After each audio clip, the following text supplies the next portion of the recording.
एक गांव में एक बूढ़ी माँ रहती है और आंगन में बैठी है पुराने कपड़ों में। बेटा और बहू कमरे में बहस कर रहे हैं। अब ये बूढ़ी औरत हमारे किसी काम की नहीं, सारा दिन बस भगवान का नाम लेती रहती है। हाँ, ठीक कहती हो। अब इसे किसी आश्रम में छोड़ देते हैं, कम से कम घर का माहौल तो ठीक रहेगा। जिस माँ ने बेटे को अपने आंचल में पाला, आज वही उसके लिए बोझ बन गई थी। माँ ने धीरे से बोला, बेटा कोई बात नहीं, भगवान तुम्हें सुखी रखे। बस याद रखना, जैसा तुम करोगे वैसा तुम्हारे बच्चे भी करेंगे। माँ के मुंह से निकली दुआ या श्राप समय आने पर सब लौट कर आता है।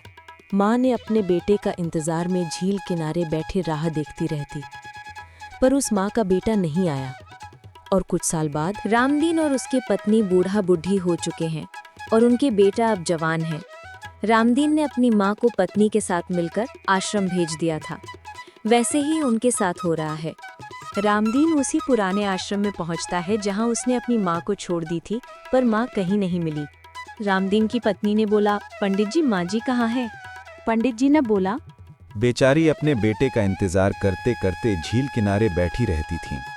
ऐसे करते सालों बीत गए, पर उसका बेटा नहीं आया और झील किनारे दम तोड़ थी।